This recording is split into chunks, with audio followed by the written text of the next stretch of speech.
The desert highway stretched endlessly beneath a fading sky, the last light spilling over ridges of red rock and sage.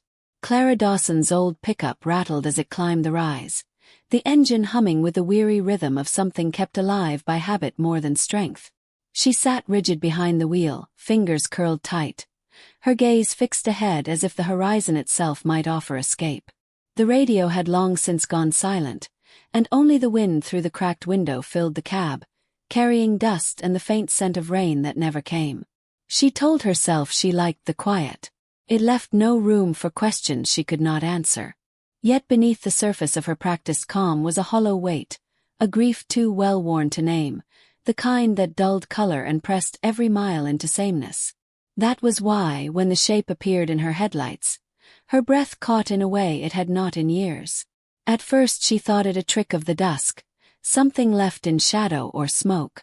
But then the figure moved, trembling, fragile against the heat-shimmered road. She braked hard, tires squealing on asphalt, the truck jerking as dust billowed around her. When the light settled, she saw it clearly. A wild Mustang. Alone, gaunt, its hide streaked with dust and sweat. Its mane hung tangled, and one leg dragged awkwardly as though bound by unseen chains. The animal's ribs showed with each shallow breath. Its eyes, wide and glass-bright, locked onto her with a desperation that pierced through the distance between them. Clara gripped the wheel, her pulse hammering.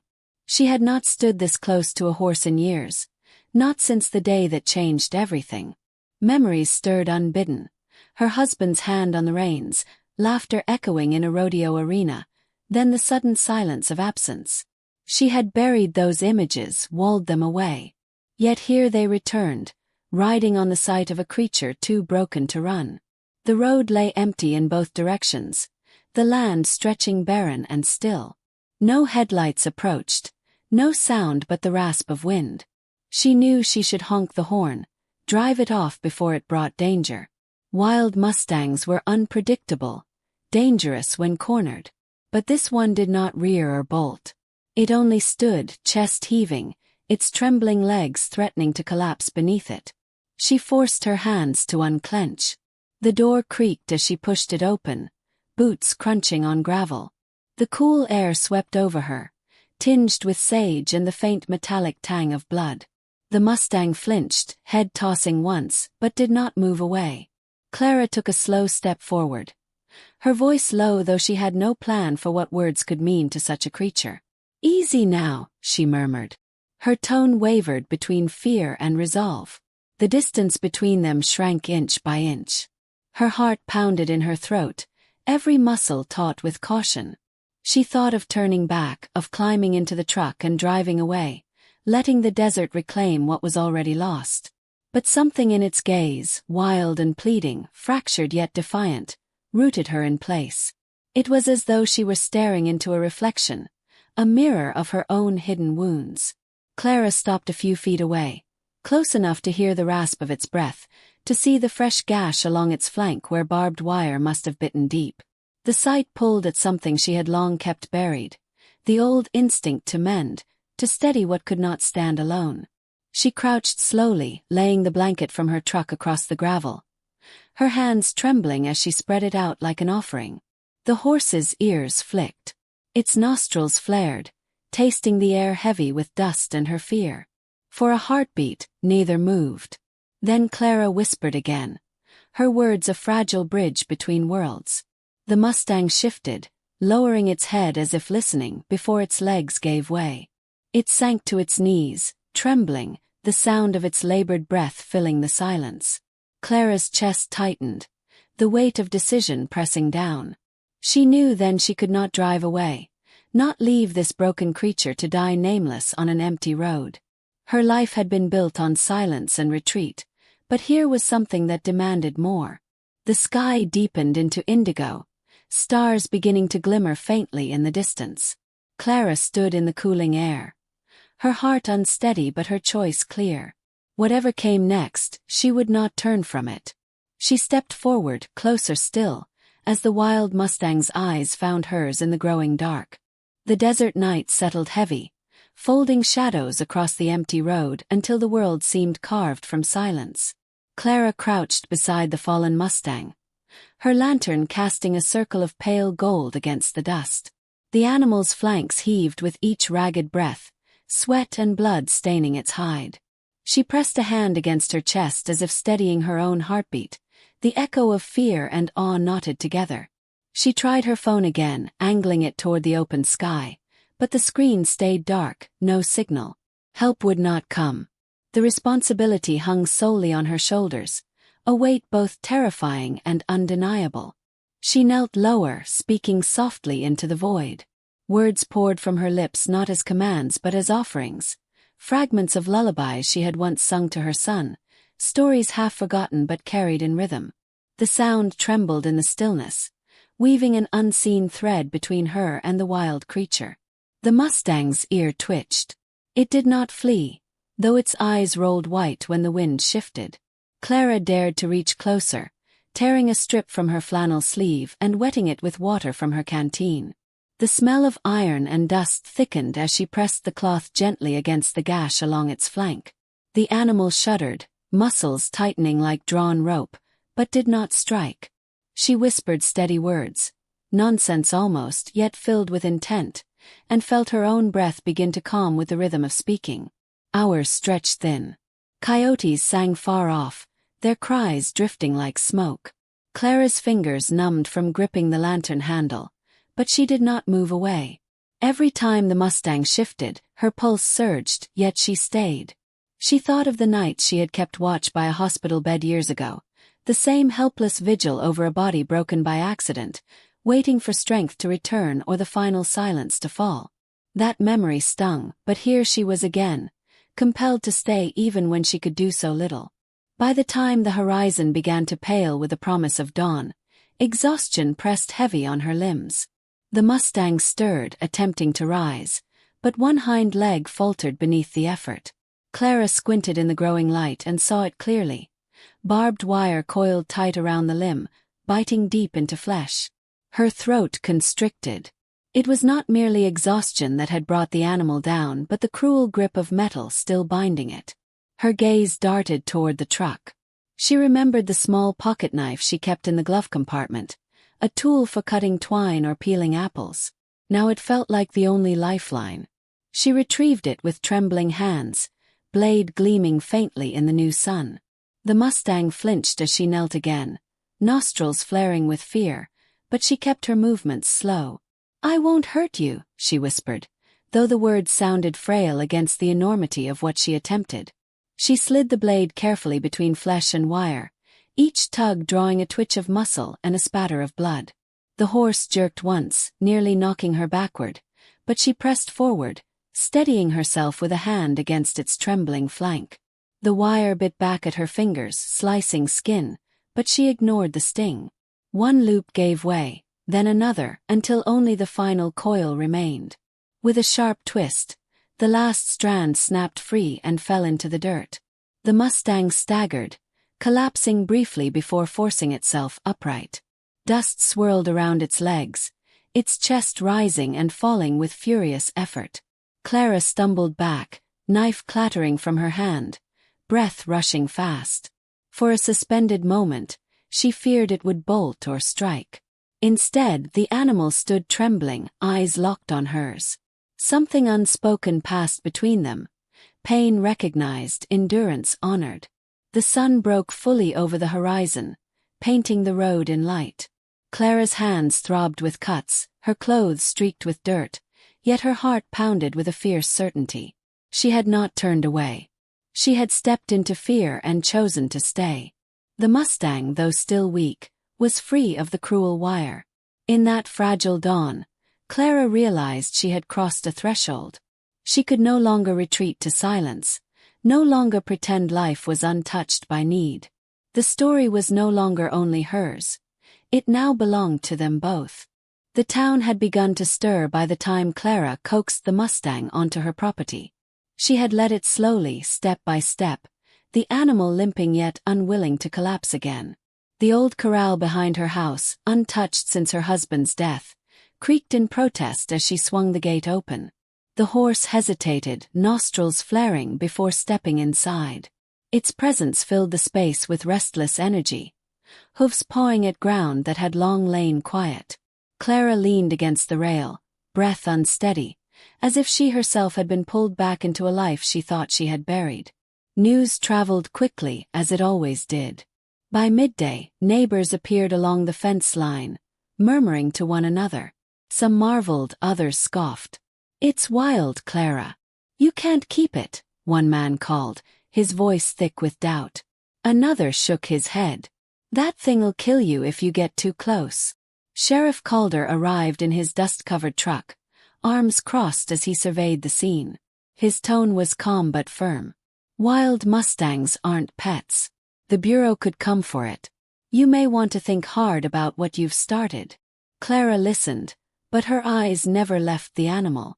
Something had shifted in her, as though walking away was no longer possible. The fear was still there, yes, but tangled with a stubborn conviction. She murmured half to herself, "I just couldn't leave him."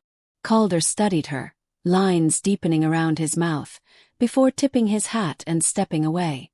The Mustang, she had not named him yet, remained untouchable those first days. He refused hay, pacing with a restless defiance, flinching whenever Clara drew near. She did not press. Instead, she left water in a trough, scattered feed, and sat by the fence each evening, lantern glowing beside her. She read aloud from the old books stacked on her porch, her voice threading into the night air. At times, she hummed the same song she once sang to her son, melodies carrying through the dust. The horse never responded, yet he lingered closer to the sound, ears flicking in faint attention. Her patience became its own ritual. She returned each dawn before school, leaving offerings of feed. In the evenings, after the last child's voice faded from her classroom, she walked home with an eagerness she hadn't felt in years. She found herself telling the horse fragments of her day, confessions she had never voiced aloud. "I thought about leaving once," she whispered one night, "but something always kept me here. Maybe it was waiting for you." The weeks stretched forward, and subtle shifts emerged. The Mustang lowered his head to drink within arm's reach. He stamped less, paced less.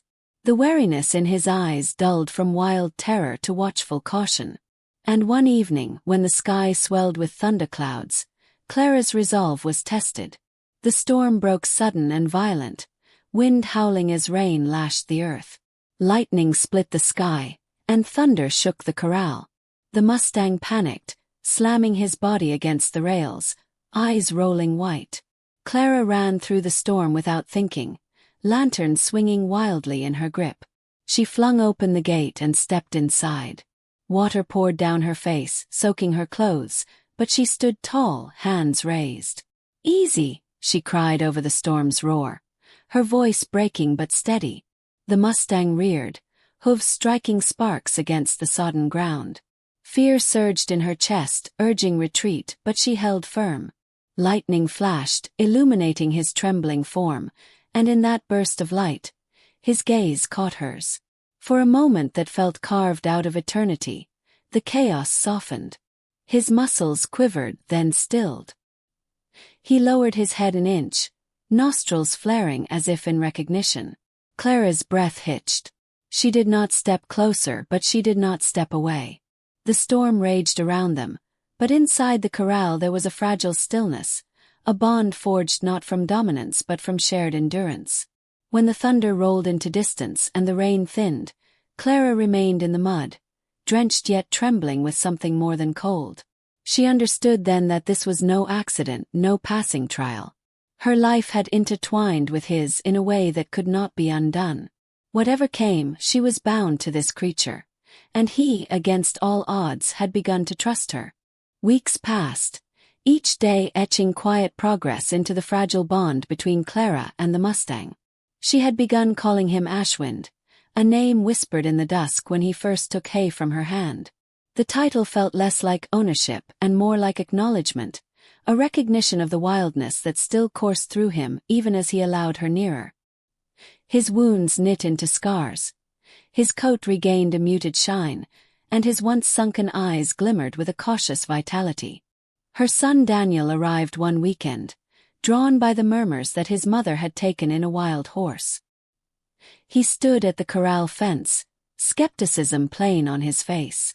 "You always told me horses were dangerous after Dad's accident," he said, his voice sharper than the question itself. Clara braced for the old ache, the unspoken blame that lingered between them, but she kept her gaze steady on Ashwind. "I told you what I believed at the time," she answered.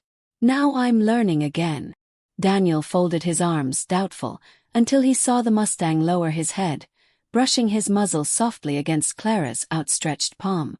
Something shifted in the boy's eyes, not full forgiveness, but a crack in the wall he had built.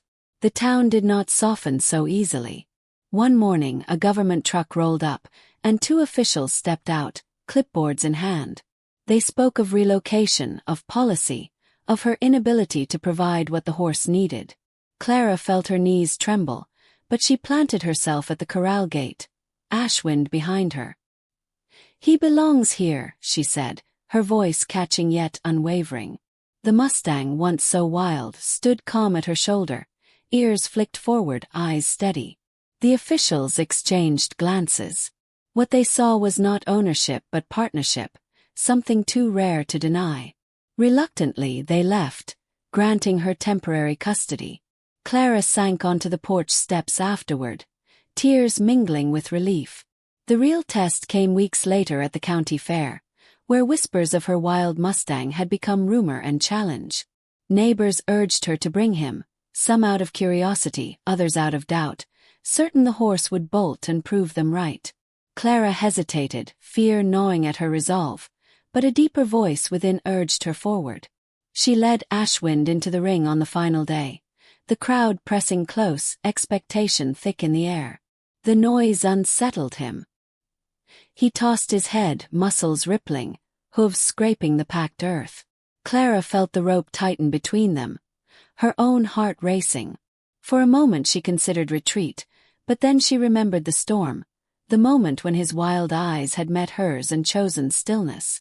She breathed deep, steadied her hands, and let the rope fall slack. The arena hushed. Ashwind circled her once, snorting, every eye fixed on whether he would flee. Then slowly he returned, lowering his head until his muzzle brushed her shoulder. Gasps rippled through the crowd. Clara closed her eyes, pressing her cheek against his mane, tears sliding down as applause swelled like thunder. It was not triumph she felt, nor victory over those who doubted. It was something deeper, something quieter. The recognition that both she and this Mustang had survived brokenness and chosen not to remain there. In his wild resilience, she had rediscovered her own. In his fragile trust, she had found the strength to forgive herself. When she finally left the arena, Daniel walked beside her, his silence softer than it had been in years. Ashwind trailed behind, not driven by rope but by choice. Under the evening sky, Clara knew the journey was far from over. But for the first time in a long time, she welcomed what lay ahead, certain that neither she nor Ashwind would walk it alone.